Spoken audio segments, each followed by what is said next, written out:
All right. But before I call the meeting to order and we get started, I'd like Dana to explain for both council staff and the public that are listening some of the things that she and the staff have worked on to prepare for tonight's meeting, given the pandemic and the virus. And so, Dana, if you will, speak to those issues. Thank you, Mayor, members of the council, and to our community members. Welcome for joining us online this evening, and thank you for tuning in to tonight's meeting. We value each of you, and even though our doors are temporarily closed to protect you all, we want to make sure that anyone who submits comments for our meetings can do so. So we are operating a little bit differently now because of the pandemic and the declared local emergency that was just issued on Thursday by the council to extend the mayor's declared local emergency. So state statutes allow the city to conduct meetings by telephone, and the council recently took action to allow our city council and commission meetings temporarily take place remotely during this pandemic emergency. We are temporarily modifying how we conduct our open forum section of our agenda. We are asking that all open forum items be sent to the council electronically, either by submitting a form online or via email, but by noon the day of the meeting. The online form can be found online at victoria.civicweb.net/portal under the meeting participation heading, or you can email Victoria City Clerk at cpatnode, CPATNODE @ci.victoria.mn.us. Please note that in an event a public hearing is held, we intend to provide the ability for those wishing to speak to do so via conference call. Tonight's meeting does not include any public hearings, so we have not provided a dial-in number. Those of you watching us live online or on MediaCom Channel 8, please be aware of the following. Some of our City Council members and presenters are participating in the meeting remotely this evening. We are broadcasting this meeting live and recording it so it can be viewed on demand later. There is up to a 1-minute delay from the live meeting to the online or cable broadcast. Finally, different from our usual process, all actions of the council will be taken by roll call vote. This is a new process for us all, and we thank you for your patience and your constructive feedback as we work through this unprecedented situation. We are working hard to ensure your voice can still be heard while we maintain everyone's health and safety. Thank you, Mayor. Thank you. Thank you, Dana. First, just before I call the meeting to order, I want to thank Dana and the staff. They put a tremendous amount of time under very difficult circumstances, testing and putting the technology in place for us to do this. So on behalf of the council, Dana, to you and the staff, thank you very much for doing this and testing it. Let's hope it goes off without a hitch. And if we do have some glitches, I ask everybody to have patience with us, as this is the first live test. If we find issues, we'll make adjustments for the next meeting. So with that, I call to order the March 23rd meeting of the Victoria City Council, 6:30 p.m. First order of business is the Pledge of Allegiance. I pledge allegiance to the flag of the United States of America and to the republic for which it stands, one nation, under God, indivisible, with liberty and justice for all. Okay, the first couple of quick announcements. I'd like to thank our community for patience as we continue to navigate through this pandemic situation while continuing to provide our services to all of you. To ensure the health and safety of our community members, we will be postponing the following events. First, recognition of participants in our inaugural Citizens Academy, previously scheduled for April 13th, will be postponed until further notice. Recognition of outgoing advisory committee members and commissioners also previously scheduled for April 13th, will be postponed until further notice.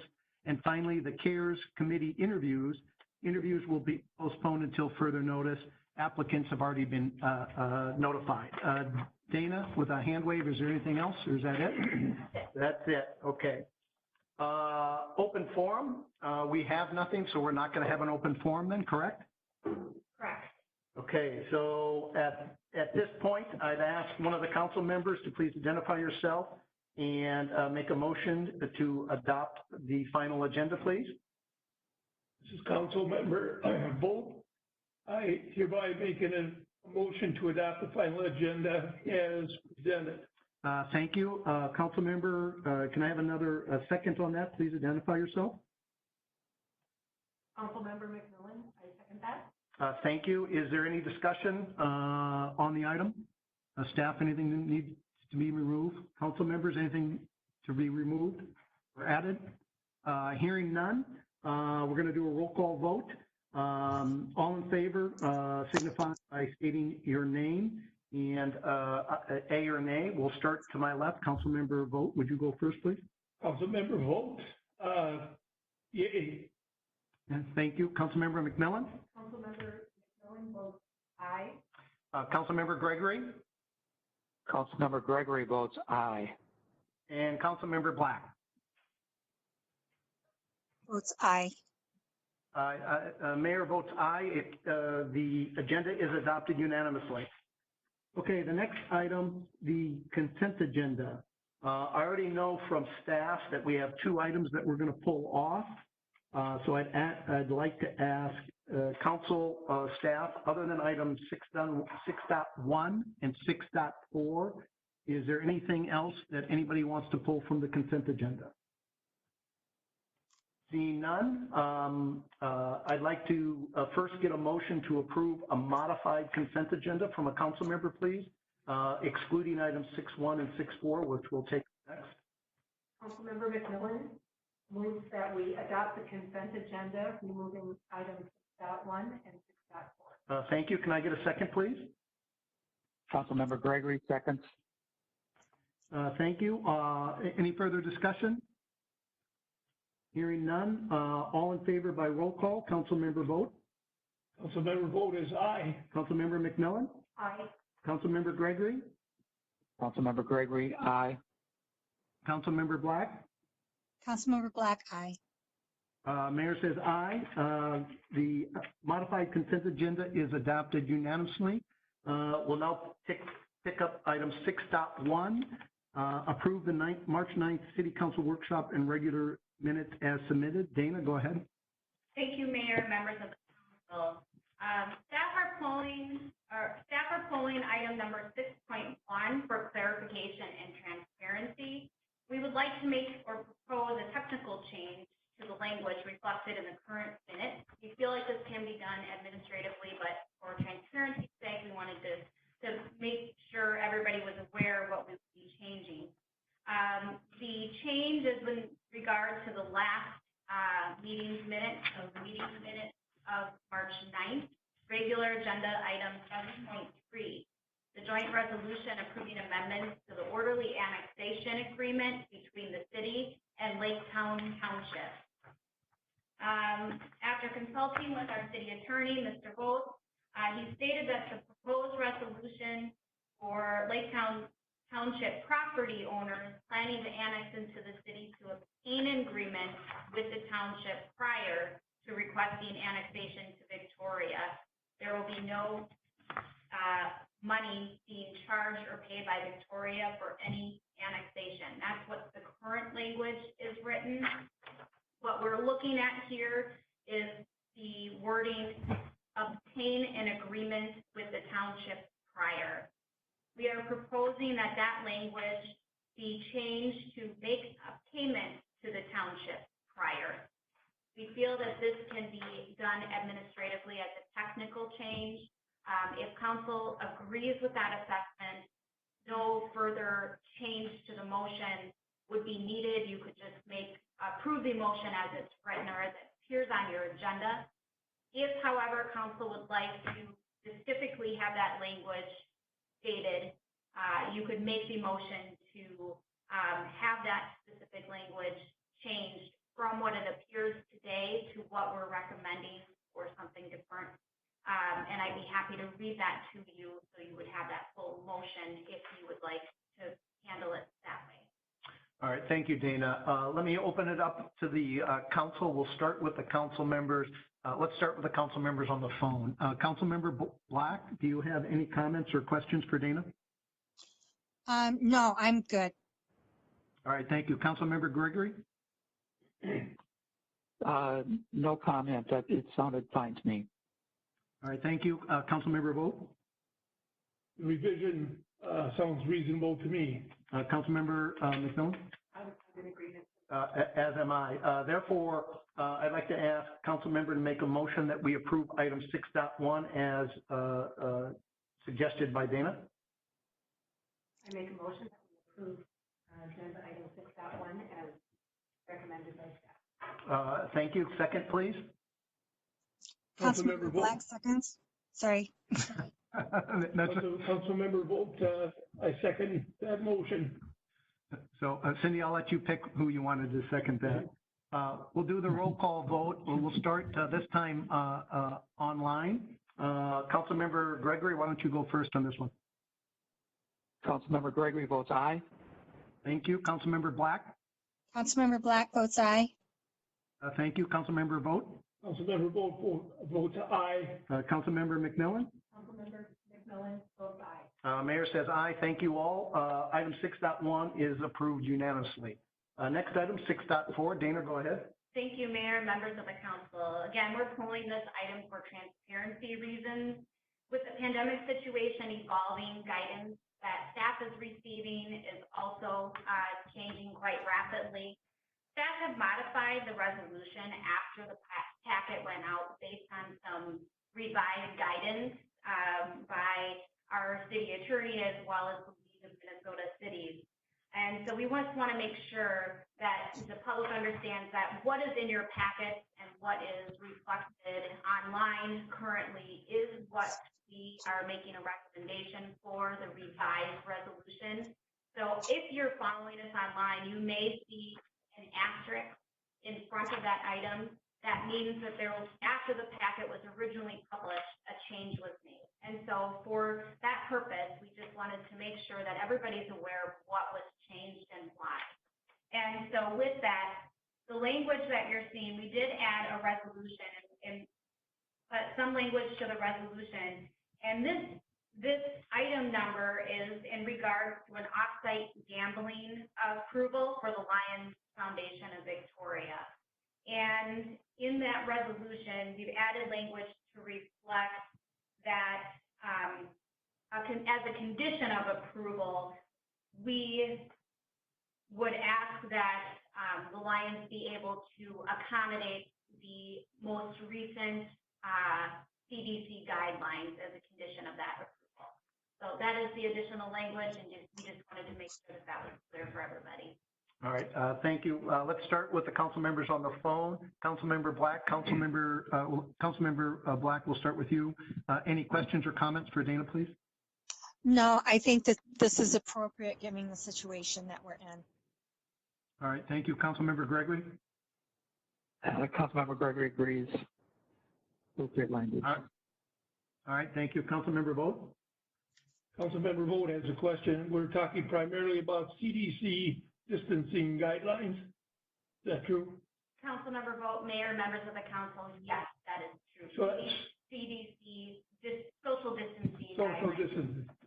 That's the gist of this change. And large gatherings. Nothing else we're talking about. That is correct. I agree with it. All right, thank you. Councilmember McMillan? No concerns. Okay, Mayor has no concerns.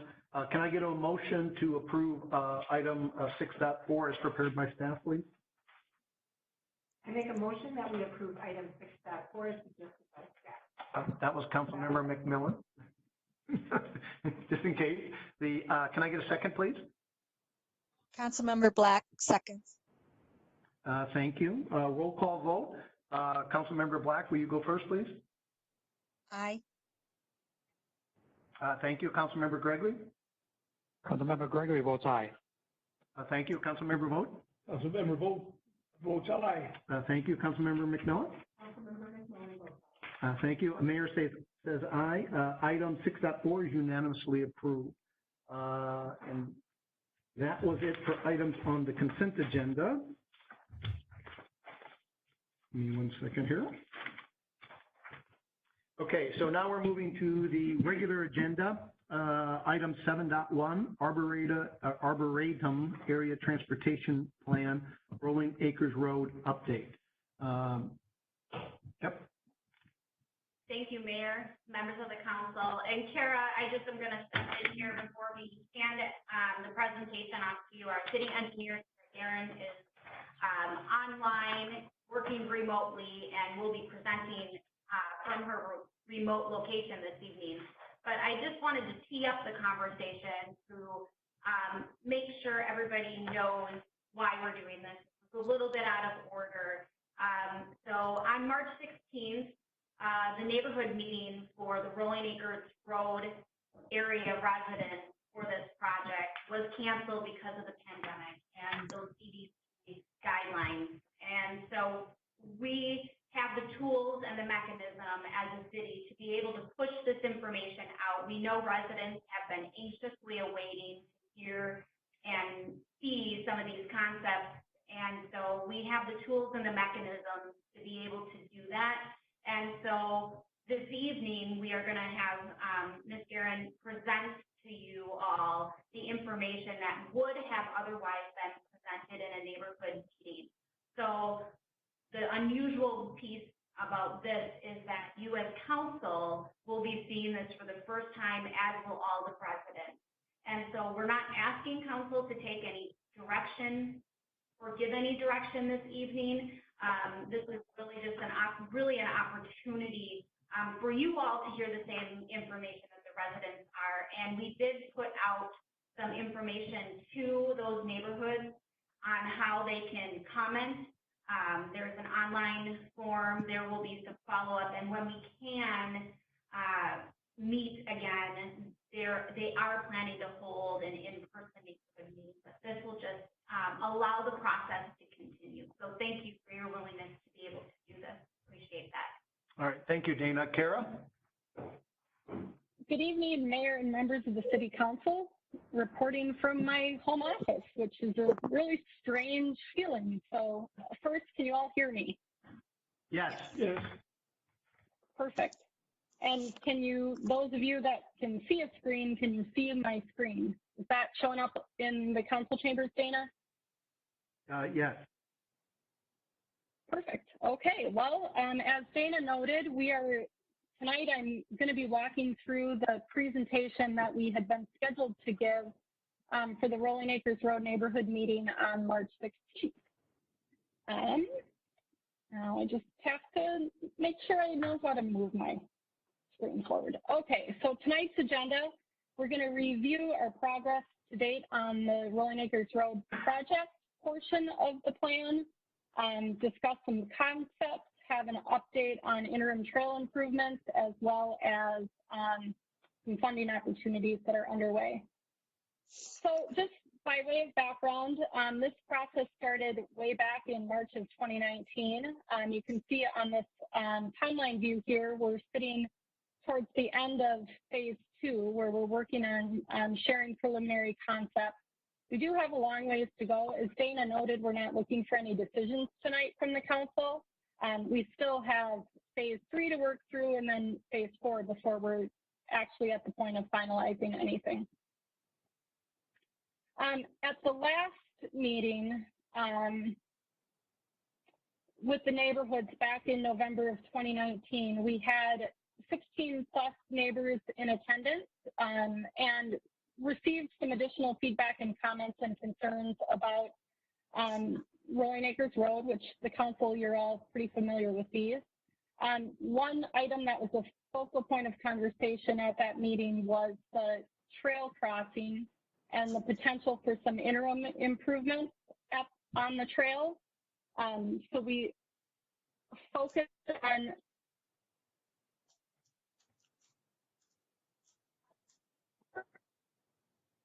Kara, we lost you there for a minute. You still there?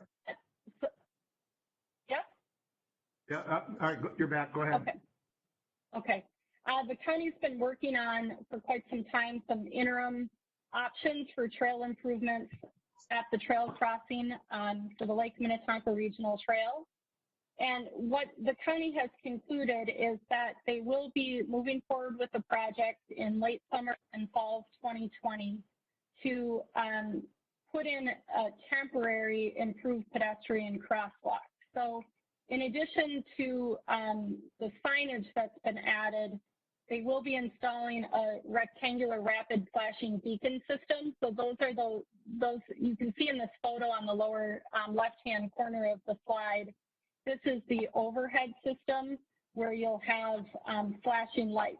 So a pedestrian could come up to the intersection, press a button, that'll turn on the flashing yellow lights that then will be visible from some distance, both up and down the roadway to improve visibility of the crossing.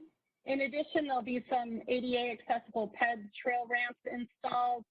And then what's particularly unique, what you see in this inset here, is they're going to be installing what would be pavement mounted bollards that'll be seeking to reduce the lane width to help to slow traffic in the area. In addition to that, lighting will be installed on the west side of the road to illuminate the trail crossing. So hopefully on a short-term basis, that will improve the circumstances for quite some time. With that, I'm just going to pause to see if there's any question about those interim trail crossings. All right, thank you. Let's start with Councilmember Gregory. Questions? Councilmember Gregory, just who will be paying for these improvements? This will be funded by the county. Okay. And one thing I should note is the RRFB will be able to be reused. So that's part of why the county was agreeable to moving forward at this time. The system can be installed but reused at a future date.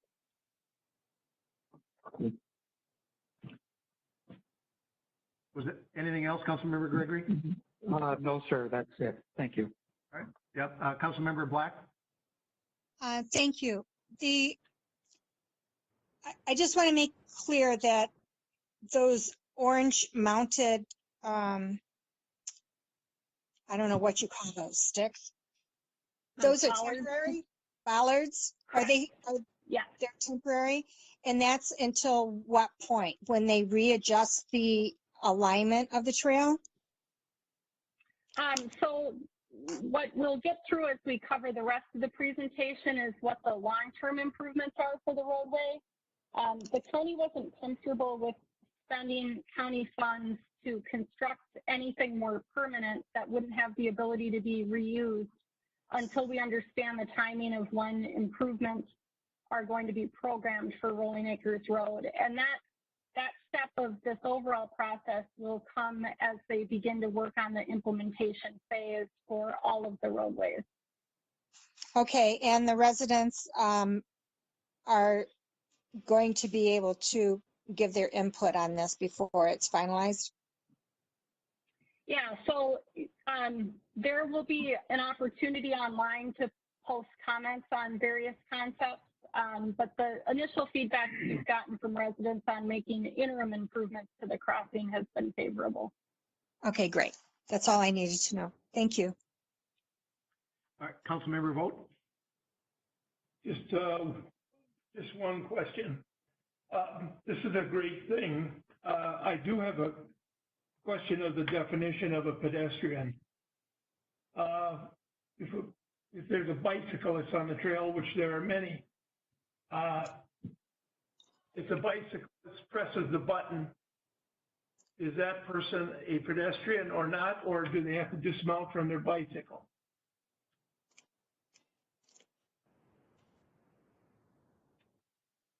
I don't actually know the answer to that question, Bob. Do you? Is a pedestrian a pedestrian? I mean, once the flashing light is activated, traffic is supposed to stop. And you'll see from the signage that the advanced warning sign says bicycle and pedestrian crossing ahead road sign. So it's both. My understanding that they would stop, yeah. Okay. Yeah, Mayor and Council, as far as sort of the legal liability for drivers going through when the lights are flashing and the legal responsibilities to drivers, if the lights have been initiated by somebody on a bike, then proceeds through on the bike, that will be treated as a person who has initiated the crossing and has all of the rights of that crossing. So I think that person would not be a pedestrian technically if they weren't on foot, but they would have all of the legal relationships wouldn't be any different than a pedestrian. Okay, thank you. Councilmember McMillan? I love this plan. I think it's a really reasonable and effective temporary solution to a big problem. So I think it's great. I wholeheartedly agree. Given the fact that Rolling Acres won't be redone for a number of years yet, the fact that we're putting something in place now at least gives us a step in the right direction. I also like the idea that the county is not putting a ton of money into this with things that they can't recover and use again later. So I love the idea. Council, any further discussion on this piece? I think Kara has more than. Kara, if you want to continue on, I think you had more. All righty, thank you. Sticking with the trail crossing, so moving into the long-term improvements, there are 3 concepts that are under review for what the long-term treatment could be for that intersection. The first one shown on the left is essentially converting what you saw as a temporary interim improvement to being a more permanent improvement. So the trail would be realigned so that you're crossing the trail at a 90-degree angle, and then a median would be constructed, an actual constructed median with curb and gutter and the like, to provide a pedestrian refuge for people crossing the road, and then the RRFB, those flashing lights, would remain in place. The second concept that's being evaluated is constructing an underpass, so a trail constructed to go underneath the roadway. And then the third option is an overpass, so trail going over the roadway. So this is an area that will be, if we were moving forward with a more formal neighborhood meeting and open house, we'll be looking for feedback on response to those different options. As a technical group, we'll of course be evaluating all the technical merits of each option specific to things like cost and safety and the different measures that we're evaluating all the concepts under. Moving on to the roadway as a whole, so the project team has identified 2 typical sections for consideration for improving the roadway from Highway 7 all the way to Highway 5. The top concept would be a 2-lane divided roadway with a median. So you would have 1 lane of travel in each direction with an 18-foot wide median in the middle. And then green area for snow storage and the like, with a trail on one side, a trail on the east side of the road where there's currently trail, and then the possible evaluation of a sidewalk on the west side of the trail. And I'm going to go into these in a little bit more detail, but I'm just going to highlight the differences here a little bit. The other alternative is a 3-lane undivided roadway with no median in the middle. But what you would have instead would be a 13-foot wide 2-lane or 2-way left turn lane. So, and I can show this a little more clearly when we look at the layout view, but this center left turn lane would be available throughout the whole length of the corridor to provide an opportunity for left turning movements at every driveway and every intersection along the corridor. This next slide just shows what those would look like. So this is an actual rendering of the 3 options. So here you have the existing condition. This is looking south from the Rolling Bluff neighborhood. This middle picture here, you're seeing what's a 3-lane undivided roadway would look like. This is showing that center left turn lane down the middle. And then the third option shows a pretty wide median that would have the ability to be landscaped. So that gives you some sense of what the three different options look like. I'm going to come back to this, but because I'm presenting this remotely, I'm going to jump ahead to funding here quick, and then I'm going to switch views to layout so we can take another look at those. Just quickly, the council is already aware of this, but we haven't had an opportunity to present it in detail to the public, but Carver County will be submitting a Twin Cities regional solicitation application for federal funding for a portion of Highway 5. This is coming up right now because the applications were originally due in the middle of April. With the current pandemic, that deadline has been delayed a month, but it's still moving forward. That project scope includes improving the intersection of Rolling Acres Road and Highway 5, and then constructing the 4-lane portion of Highway 5 from Rolling Acres Road through the Minnewaska intersection. So that is just in here as a brief update, but the council, we talked about this at your previous council meeting, so I'm not going to spend a lot of time on it here. In terms of next steps, again, I'm going to jump over to these concepts in a minute, but we will at some point have the neighborhood meeting in some format and a public open house anticipated in May. The project team is currently evaluating opportunities for how to continue with this project and continue with these processes with improved public engagement. So more to come on that. But in the meantime, I would point everybody to the project website shown here on the screen. The layout that I'm about to walk through will be posted on the project website. There's also a survey posted where you can actually provide feedback on the different concepts that we are about to walk through. So now I am going to theoretically switch my screen. I'm just going to pop out to make sure I get the right one. So just a sec. All right, pull up. So the first layout I'm going to show is the 2-lane divided layout.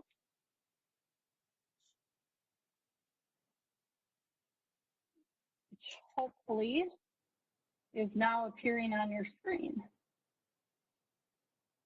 Are you all seeing that? No, there, it just popped up. Okay. Perfect. So I'm going to zoom in a bit. Okay, and I'm going to start up at the intersection of Highway 7 and Rolling Acres Road. So the layout contemplates several different intersection improvements along the corridor. But this first one up at Highway 7, what you're seeing where my mouse currently is a proposed roundabout at that location, which is an alternative that's being considered. And the other, do I have 3 or 2? Hold on, got to get my screen over to where I need to be. The other alternative is looking at just a traditional intersection with improved left and right turn lanes and traffic signal. And then as we move along the corridor, what you're seeing here is the 2-lane divided layout with the median in the middle. Whoops. My mouse doesn't want to move.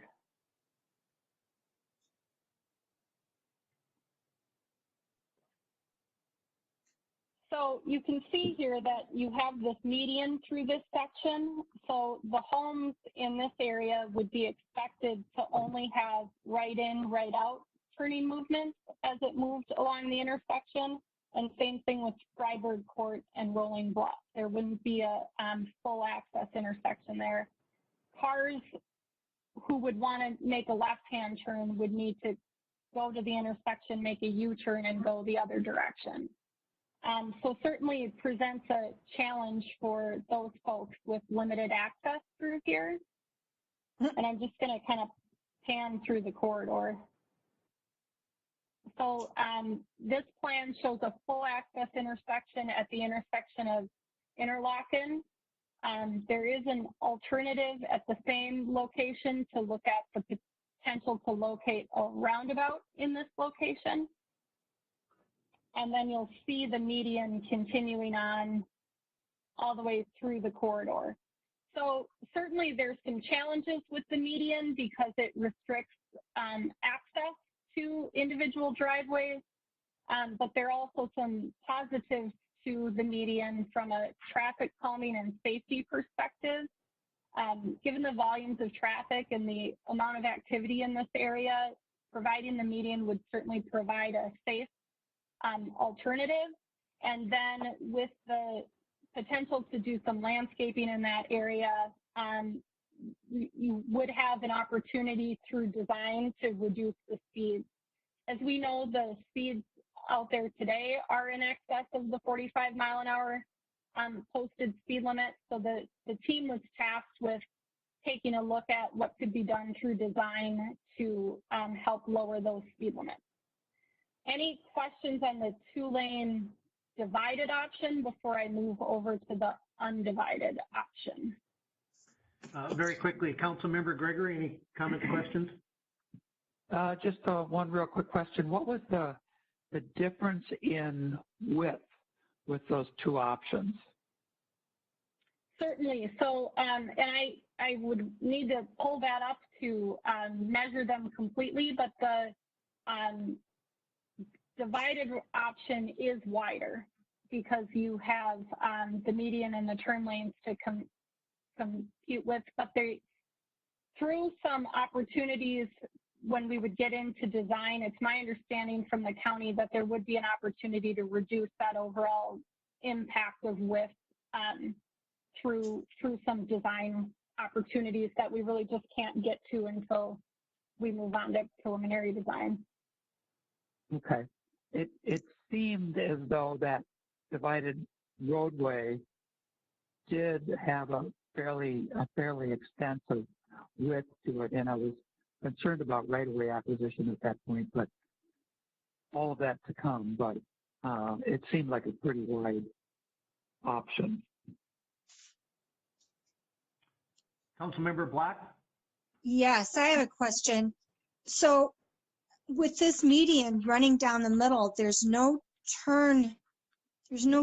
So they'd have to go the full length of Rolling Acres and do a U-turn to go onto the other side? Is that what they're saying?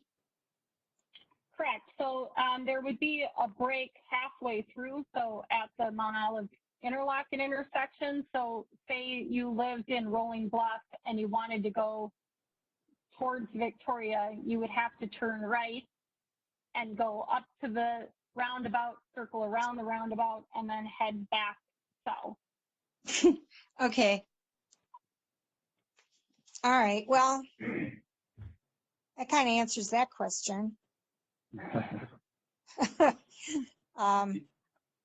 Anything else?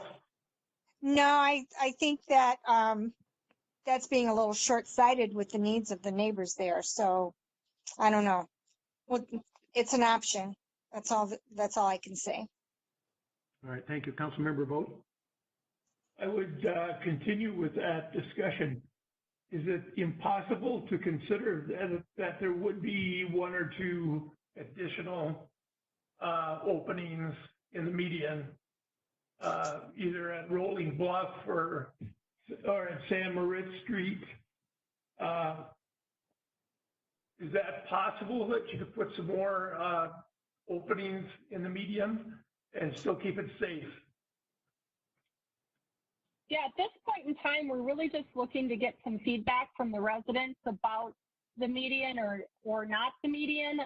The median is responsive to the concerns that the neighbors brought to us, but certainly there's a trade-off with the access restriction that comes with the median. So we're very excited and anxious to get some feedback from the residents on both options. Both options are viable, so there's certainly an opportunity to be responsive to the feedback that we get on these choices.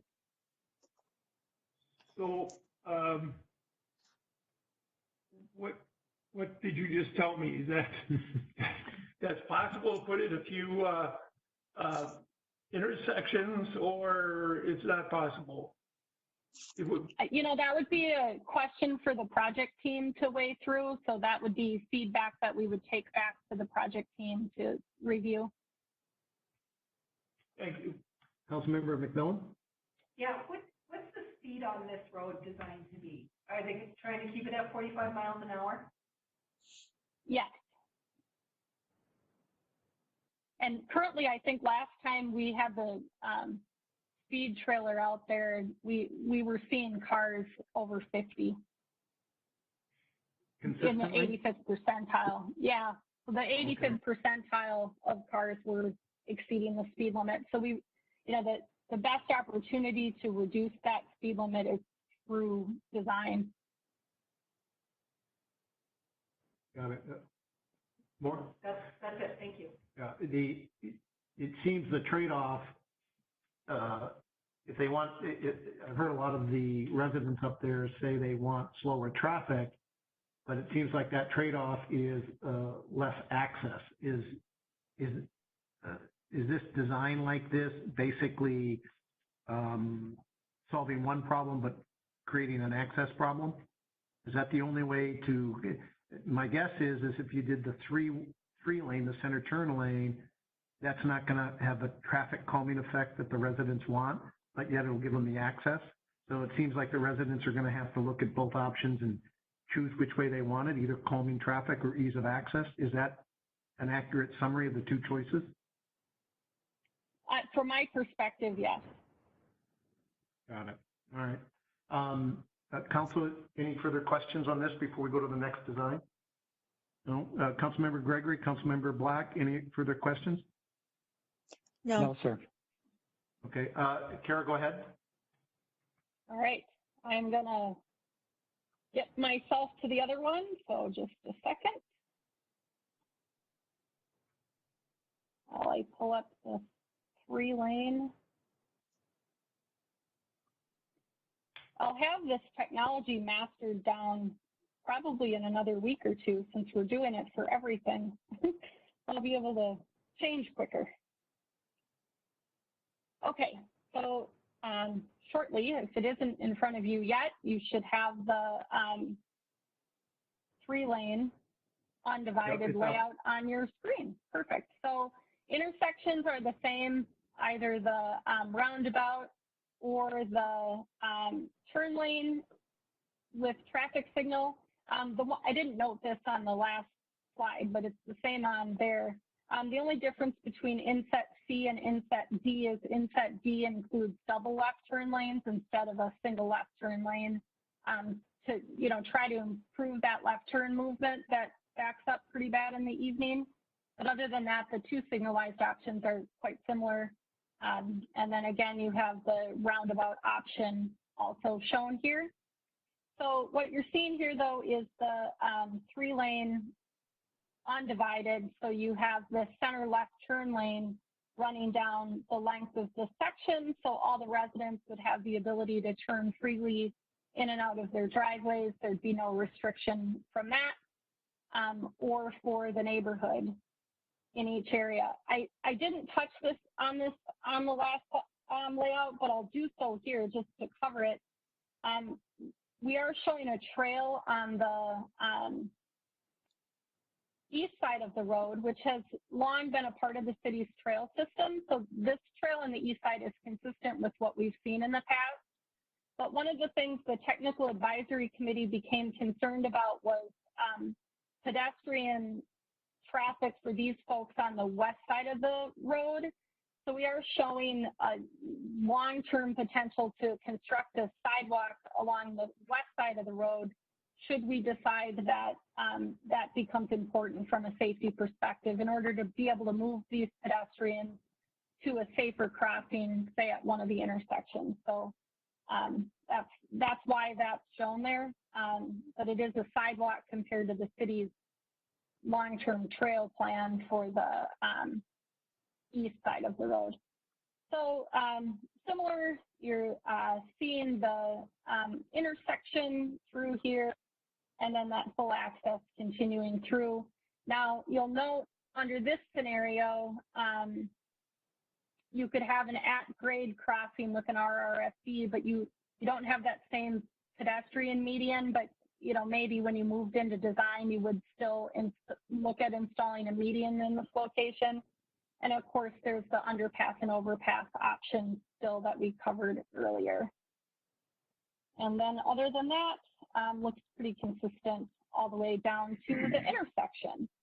So these two concepts will be, if they aren't already, they'll be posted on the project page. And as noted, there's a survey out there where you can go through and provide specific feedback on all of the choices, both for the trail and the intersection improvements, and then the typical section as a whole.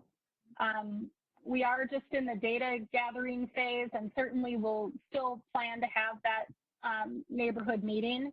In the meantime, if people out there watch this presentation and have questions, or are looking at the information and have questions, it's recommended that they contact Angie Stenson. She's the county's project manager, and she will happily chat with you about any of these options, or certainly capture your feedback as she receives it. Any questions on this layout? Thank you, Kara. Councilmember Black, let's start with you on this. Any questions, comments? No, I guess we just have to see how the residents feel about the two different options as far as whether they want a median or not. The idea of a bridge over the road for the pedestrian trail, I like that idea rather than under. But we'll just have to, I want to hear the feedback from the residents.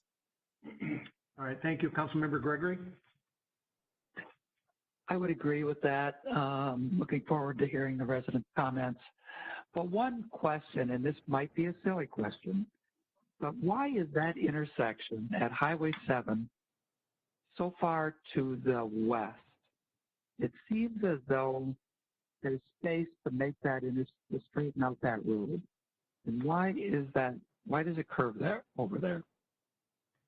That's actually a fantastic question. And that's one that the project team asked the consultant to revisit. So back in 2002, this intersection was reconstructed and reconfigured to its current location where it has this bend offset in it. And so we were asking, can and should it be shifted back to the east?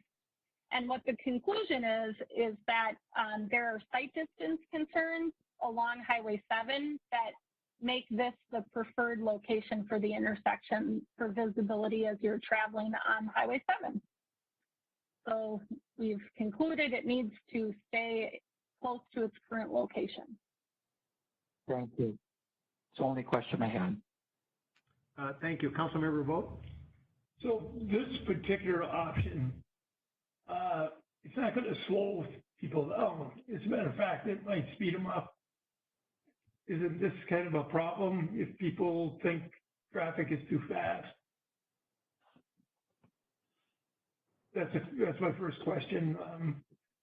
How do you rationalize this? If you have that center lane the entire distance, it's going to kind of open up things. And I'm thinking, particularly in the wintertime, people travel that road that aren't daily travelers. It's a cut across type road that GPS tells you is the best way to go. So if you get someone coming down that road in the wintertime, it's not the frequent traveler through here. How easy is that lane going to be able to be seen if there's some snow and ice on the road? I presume there's going to be some kind of signage I would think that this design is going to speed things up and not slow things down, maybe make things a little safer for people taking left turns. That's kind of the question, concern that I'm coming up with. Yep. Karen? So this one's favoring access over opportunities that might exist to help slow the speeds. Most of the residents talk about the excessive speed. This particular design, I can't see slowing anything down. Somebody like me would speed up. I'd see more wide open space. I like the idea of having, if you're living in the area, you can get to your street, take a left turn, and without somebody coming up behind you. But to me, not being an engineer, having this third lane the entire distance, how long is this stretch of road? It's Oh, a mile and a it's half. a ways. I mean, okay, let's just say it's a mile and a quarter, mile and a half. This is kind of like Marsh Lake Road. So, Yeah. so you're putting down a third lane right down the middle. I can't see that this is going to slow anything down. Might make it a little bit safer for people making turns. Yeah, I think it's probably just worth highlighting that left turning movement today is creating quite a safety challenge for folks in the area, because right now they have no left turn lane and you have all these driveways in the area. So when people want to take a left into their driveway, they're doing it in the middle of the through lane of traffic right now. So then what's happening is cars are slamming on their brakes, or they're taking unsafe bypass movements to go around the stopped car. So trying to pass on the shoulder. Some pretty aggressive examples of that we're hearing from the residents. So providing that safe left turn would greatly improve the conditions over what they are today relative to safety.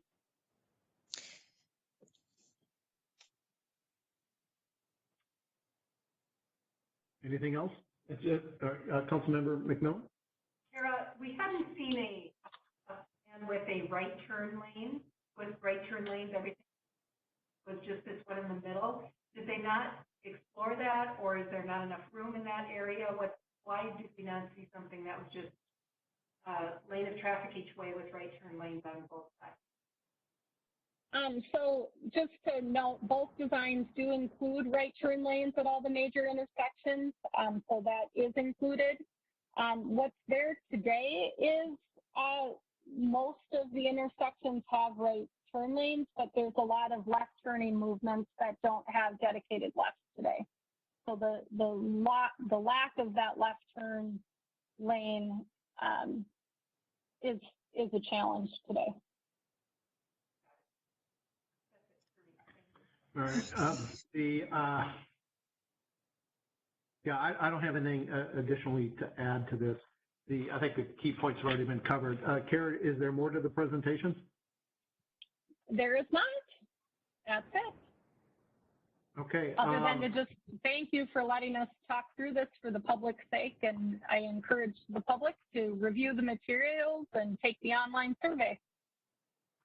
Thank you. Just one final thought on the previous, or the one design you showed with the median in the middle. Councilmember Vogt had mentioned maybe adding a couple of cut-throughs for the neighborhoods on the east, which would maybe get to the access issue. Idea worth exploring. The problem is all of the single-family homes on the west side of the road, they wouldn't have that option because they're not neighborhoods, it's single driveways for the most part, although a couple of homes share a common driveway. So they would still have the access problem. which wouldn't necessarily be convenient for them, but I guess it'll be interesting to see what the residents say as far as the trade-off between the ease of access versus the calming effect that they all want to have. So with that, I wanted to make that one general comment. Let me open it up to the council for any final comments. Let's start with Councilmember Black. My final comment is to wait and see what the residents have to say. What is their priority? Is it the traffic calming, or is it easy access? Once that is determined, then we can move forward. It's my opinion. All right, thank you. Councilmember Gregory? I as well, just looking forward to hearing back from the residents. All right, thank you. Councilmember Boat? Same thing, to reiterate everything that's been said. I think that what I've heard from residents over the years is they would rather see this traffic go away. In other words, if you go back 10, 20 years, it wasn't there. People started cutting across more, and their hope would be that somehow traffic is diverted, but I don't think that's going to happen. Councilmember McMillan? I have no further comment. All right. Dana, the Councilmember McMillan said she had no further comment, in case you didn't hear that. We've got this out, I'm assuming, on the website. It's part of the packet. What kind of efforts can we do to make sure, given we're dealing with the virus, but make sure that all of the neighborhoods along Rolling Acres Road get this and get a chance to weigh in? Thank you, Mayor, members of the council. Sarah, I think I'm going to pass the baton to you, but I'll stand for any additional questions. Okay. Kara, if you could just spend a moment and kind of let us know. Certainly, Mayor and members of the City Council, the project team and the county are leading the public engagement efforts in this area. So they have an email distribution list that they're taking advantage of. And then certainly we'll be discussing if we should do an updated postcard or if we think the email distribution list is getting enough coverage. We do have a couple members of the Stakeholder Advisory Committee are in this neighborhood, and I know that they've been doing some direct outreach with the neighbors as well through their neighborhood groups and their neighborhood distribution list. So we'll continue to do that. So we think we have it pretty well covered? Yes. Okay, thank you. Dana, any final comments? No final comments, Mayor. All right. There's no resolution for this, so if there's no further discussion from council members, let's move on to the roundtable. Dana, you had one item. Thank you, Mayor. Members of the council, I just wanted to bring an item to your attention and make sure that you're all comfortable with our plan to handle these types of requests that come in at this time. We have received the solicitor's permit. That process is generally handled by our city clerk and handled administratively. A solicitor's permit, generally speaking, is somebody who would go door to door to your residences to offer services or to sell something. And the city does have an ordinance requiring those solicitors to obtain a permit before conducting that face-to-face, door-to-door business in Victoria. It's our local declared emergency. Staff is recommending not to issue any solicitor permits at this time for the safety of our residents. And we have received the solicitor's permit. And our plan, unless we hear differently from you all,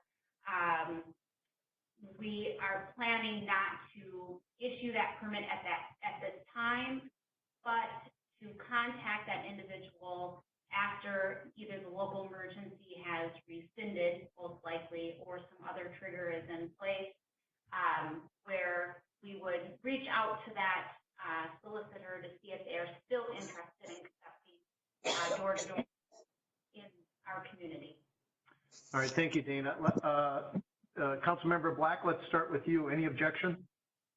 Not at all. I think that it's a safety feature to help all the residents, and I agree. All right, thank you. Councilmember Gregory? Is this something that we would need a formal resolution to create a moratorium on this? Dana is shaking her head no. Okay. Yeah, I know wholeheartedly agree. Last thing I want to see is strangers come knocking on my door at this under these circumstances. So, nope, I would agree. All right, thank you. Councilmember Vogt? I agree. Councilmember McMillan? No concern. I'm also in agreement. It's unanimous. So no objections. Thank you, Mayor. Thank you, members of the council. All right, thank you. Reports, Bob? Mayor, no, thank you. Dana? None from staff. Councilmember Black? Not right now. Councilmember Gregory? No report. Councilmember Vogt? No report. Councilmember McMillan? I just want to say thank you to the residents of Victoria who have been supporting our local businesses during this pandemic. If you have carried out food from any of our local restaurants, I know they're very, very grateful for that. So I wanted to shout out to the residents. A big thank you for that support. Here, here. Good point. Anything else? No, thank you. I have no reports. At this point, can I get a motion to adjourn from a council member, please? Councilmember McMillan makes a motion to adjourn. Thank you. Can I get a second, please? Second from Judy Black. No, Councilmember Vogt, got it. Go ahead. Makes a motion to adjourn. Seconds the motion. Thank you. Any further discussion? Hearing none. All in favor, we'll do a roll call vote. Councilmember Black? Aye. Councilmember Gregory? Aye. Councilmember Vogt? Aye. Councilmember McMillan? Aye. I vote aye. We are adjourned unanimously. Thank you, everyone.